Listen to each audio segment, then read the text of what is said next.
এবার রোজ রুমকি আর তিলকের ডিশে প্রবলেম হতে শুরু করলো। তুমি কি ভাবছো আমি কিছু টের পাচ্ছি না? রোজ দুপুর বেলা ওই দিশের ছেলেটা কেন আসে? তা তুমি এবার ঠিক করো, তুমি আমাকে বিশ্বাস করবে না পাড়ার লোকের কথা কান দেবে? তাহলে রোজ ওই ছেলেটা কেন আসে?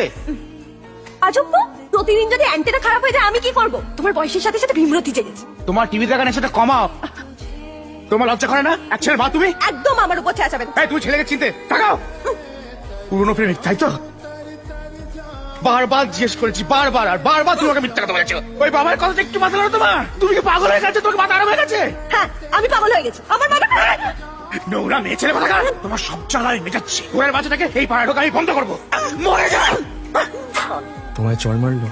মারো, কিছু যায় আসে কিন্তু এবার কি হবে? তুমি তো বলেছিলে দীঘা নিয়ে যাবে। আমরা দীঘা চলে যেতে পারি না, যেখানে আমাদের কেউ খুঁজে পাবে না, কেউ চিনবে না।